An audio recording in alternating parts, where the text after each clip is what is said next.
Two ચેતુસ kitchen. આજે આપણે બનાવીશું ટેસ્ટી એવા ફરાળી થેપલા બનાવવાના છીએ। તો એના માટે આપણે અહીંયા ફરાળી લોટ લઈ લીધો છે અને લીલા ધાણા લીધા છે। બાકી મસાલાની અંદરથી જે મસાલાની જરૂર પડશે એનો ઉપયોગ કરશું। તમે જે વસ્તુ આની અંદર ન ખાતા હોય ફરાળની અંદર તમે એ ન ઉમેરો તો ચાલે। તો બધા અલગ અલગ ઘરની અંદર વસાણા ખાતા હોય તો એ રીતે અલગ અલગ બધાનો ટેસ્ટ હોય અને અલગ અલગ ખાતા હોય તો તમે જે વસ્તુ ન ખાતા હોય તો તમે એ નહીં ઉમેરતા। તો ચાલો આપણે ફરાળી થેપલા બનાવી લઈએ। તો જે પ્રમાણે આપણે થેપલા બનાવો એ પ્રમાણે આપણે અહીંયા લોટ લેવાનો છે। આશરે અહીંયા આપણે 1 કપ જેટલો લોટ લીધો હશે।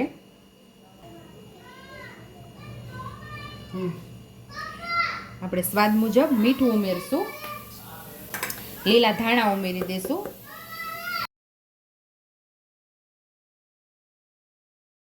પાંચ ચમચી જેટલી હળદર ઉમેરશું, અડધી ચમચી જેટલું ધાણા જીરું પાવડર, કારણ કે ધાણા તો લીલા ધાણાની અંદરથી જ ધાણા બનતા હોય તો એ તો બધા એને ખાતા જ હોય છે।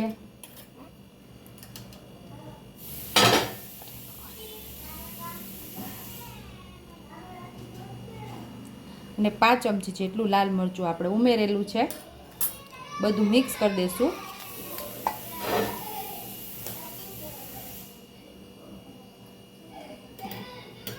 દોઢ નાના ચમચા જેટલું આપણે તેલ ઉમેરશું। બધું આપણે મિક્સ કરી લઈશું। તીખાશ જે પ્રમાણે તમને ફાવે તો એ પ્રમાણે લાલ મરચું ઉમેરી શકો છો અથવા તો લીલું મરચું તમે ક્રશ કરી એટલે કે થોડું ખાંડણીની અંદર ખાંડી અને આની અંદર ઉમેરી શકો છો। બધું સરસ મસાલોને મિક્સ કરી લીધું છે। થોડું થોડું પાણી ઉમેરીને જેવો આપણે થેપલાનો લોટ બાંધીએ એવો જ આ લોટને બાંધી લેવાનો છે।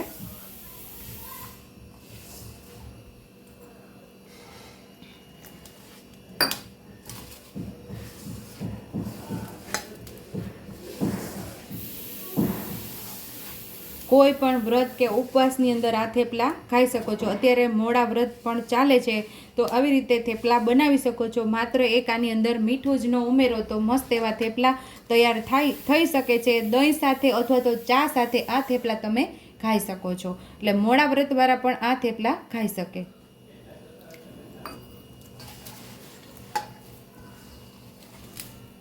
તો અહીંયા આપણો થેપલાનો લોટ સરસ બંધાઈ ગયો છે। તો 1 ચમચી જેટલું તેલ ઉમેરીને સરસ આપણે કૂણવી લેવાનો છે લોટને।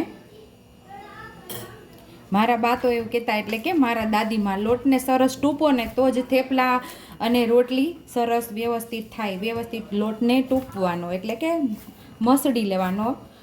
લોટને સરસ કૂણવાનો અને ટૂંપવાનો બધા અલગ અલગ શબ્દ બોલતા હોય છે કાઠિયાવાડની અંદર। તો આવી રીતે આપણે લોટને સરસ કૂણવી લીધો છે। ટૂંપવાનો એટલે કે આવી રીતે એકદમ સરસ મસળીને આપણે મસળી લેવાનો। આવી રીતે આપણે લુવા તૈયાર કરી લેશું।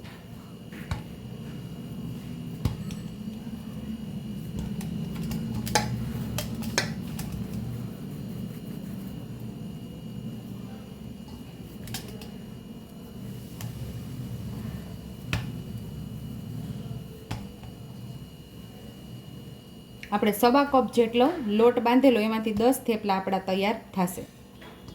તો આપણે અહીંયા લૂવું તૈયાર કરી લીધું છે અને અટામણનો લોટ આપણે ફરાળી લોટ જેમાંથી બચેલો એ જ લીધેલો છે। આ જ લોટની અંદરથી આપણે અગાઉ ફરાળી ભાખરી પણ રેસીપીમાં બનાવેલી છે, આપણી ચેનલ ઉપર આવી ગઈ છે। ભાખરી પણ બહુ મસ્ત થઈ હતી અને ટેસ્ટ પણ બહુ સુપર હતો। એવા જ આપણા થેપલા પણ ટેસ્ટી અને મસ્ત હશે। જીરું ભૂલાઈ ગયું યાદ। તવી આપણી તપી ગઈ છે ને આપણે ઉમેરી દઈશું। આપણે સાઈડ ચેન્જ કરી લેશું। અહીં આપણે માંડવીના તેલનો જ ઉપયોગ કરીએ છીએ। તમે આ જગ્યા ઉપર ઘી પણ લઈ શકો છો। સરસ તેલ લગાવી સાઈડ ચેન્જ કરી લઈશું। બીજી બાજુ પણ સેમ એ જ રીતે તેલ લગાવી દેવાનું છે।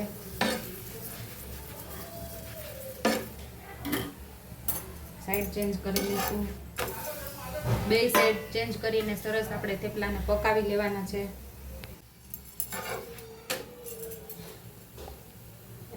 થેપલા આપણા બળી ન જાય એનું ખાસ ધ્યાન રાખવાનું। માત્ર હવે બ્રાઉન ચૂમકી પડે એટલે આપણું થેપલું તૈયાર થઈ જાય. થેપલાને આપણે ડીશમાં લઈ લઈશું.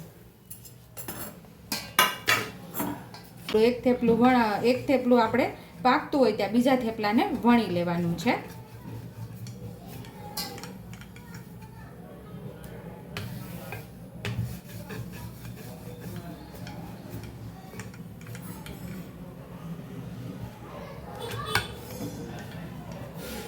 બીજું થેપલું તૈયાર થઈ ગયું છે તો પાછું ઉમેરી દઈશું.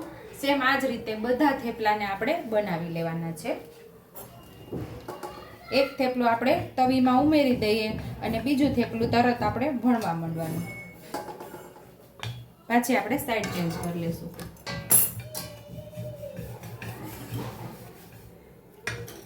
સાઈડ ચેન્જ કરીને આપણે તેલ લગાવી દેવાનું છે.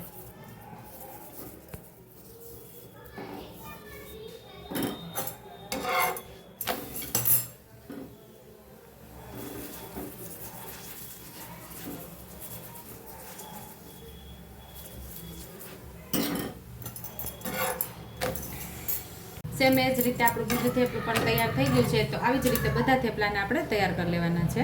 તો ટેસ્ટી એવા આપણા ફરાળી થેપલા તૈયાર છે. તો ચા સાથે ખાવાની તો ખૂબ જ મજા પડી જાય છે. મોડા વ્રતવાળાને આવી રીતે તમે બનાવી દેજો તો ચાના થેપલા પણ ખાઈ શકે છે. જો તમને મારી રેસીપી પસંદ આવી હોય તો મારી રેસીપીને લાઈક કરજો, શેર કરજો, સબસ્ક્રાઈબ કરજો, બેલ આઇકોનને દબાવતા ભૂલતા નહીં અને કમેન્ટ બોક્સમાં કમેન્ટ કરજો કે મારી રેસીપી કેવી લાગી. તો આવજો.